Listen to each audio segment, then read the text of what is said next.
Hi friends. आज मैं बात करने वाला हूँ एसएससी स्टेनो स्किल 2025 के बारे में। तो यह मेरा थर्ड अटेम्प्ट था। हालांकि टेक्निकली तो ये मेरा थर्ड अटेम्प्ट था, पर चूंकि मुझे पहले अटेम्प्ट में मुझे नहीं आता था स्किल, तो मैं इसे सेकंड अटेम्प्ट कह सकता हूँ। वैसे तो मेरा फर्स्ट अटेम्प्ट में ही स्किल के लिए नाम आया था, but all in all first attempt में मेरा फाइनल क्लियर नहीं हुआ था। खैर, क्लियर हो भी जाता तो मैं कर नहीं पाता। अब जब मुझे लगा कि मेरा पेपर हो जाएगा, मैं पेपर आराम से निकाल लूँगा, तब मैंने सेकंड अटेम्प्ट के लिए अपना स्किल तैयार करना शुरू कर दिया। For that I took coaching.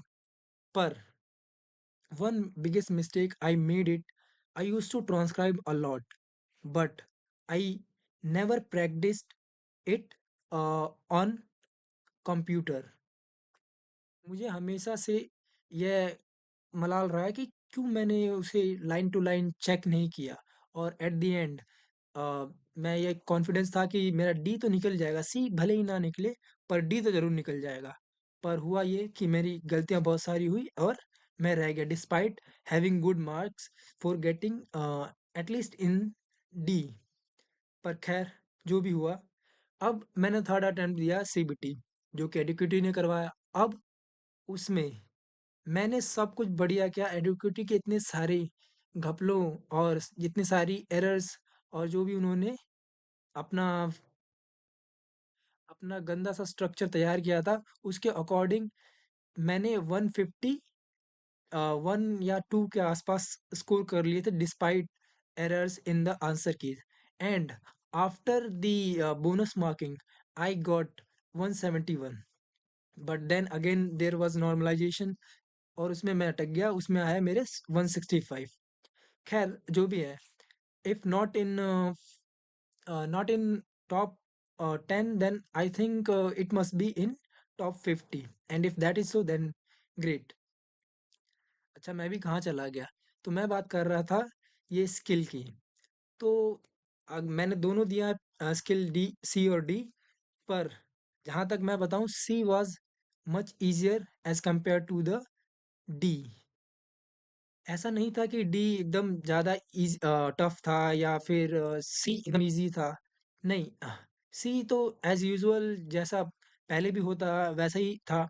पर डी में एक वर्ड जो ज़्यादा, जो सबके लिए परेशानी रही होगी, वो था कंटोनमेंट वर्ड, जो कि 23-24 बार आया है।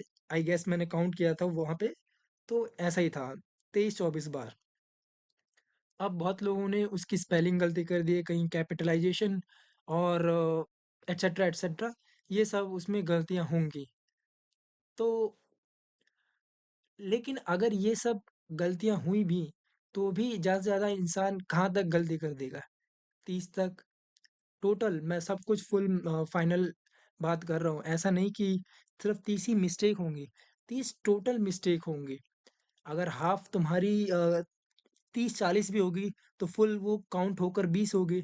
एंड 10 और मान लेते हैं हम कैपिटलाइजेशन, फुल स्टॉप एटसेट्रा की, तो भी हम सेफ साइड हैं, कंसीडरिंग यू आर कैटेगरी, जिसमें हमें चाहिए 56 से नीचे एरर्स, यानी टोटल मिस्टेक्स 56 से नीचे इन 7% कैटेगरी। और बाकी कैटेगरीज के लिए तो 80 है, तो उनका तो हो ही जाना चाहिए। अगर उनकी स्पीड इवन 90 भी रही होगी, तो भी उन्होंने 80 वाला मैटर आराम से लिख लिया होगा। तो ये तो रहा ग्रेड डी की बात। और ग्रेड सी में भी ऐसा कुछ टफ नहीं आया था। बस शेड्यूल्ड कास्ट और शेड्यूल्ड ट्राइब्स, यही ज़्यादा रिपीट हुए थे, जैसा कि डी में कंटोनमेंट वर्ड रिपीट हुआ था और मेंबर वर्ड रिपीट हुआ था। लेकिन सी में वही शेड्यूल्ड कास्ट और शेड्यूल्ड ट्राइब्स, बाकी मैटर इजी था। हाँ, एक जगह फ्लक्चुएशन हुई थी, बट वो भी आई थिंक 10 से 20 सेकंड के अराउंड ही फ्लक्चुएशन हुई होगी। पर वो भी ज़्यादा नहीं, 105 या 8 के आसपास ही रही होगी। तो आराम से लोगों ने लिख लिया होगा, जिनकी इवन 100 भी स्पीड रही होगी, तो उन्होंने भी लिख लिया होगा, ऐसा कुछ नहीं है। और अगर छूटे भी होंगे तो 10 बार, 10-12 भी नहीं, ज़्यादा हो जाएगा। अगर, हाँ, अगर छोड़ो, 10-12 भी अगर हो जाएगा, तब भी वो अगर 5% कैटेगरी का एरर हम कंसीडर करते हैं तो वो हो जाना चाहिए। तो ये ऐसा रहा था स्किल मेरा। बाकी आप लोग कमेंट में बताएँ कि कैसा रहा था आपका स्किल? मिलते हैं अगली वीडियो में।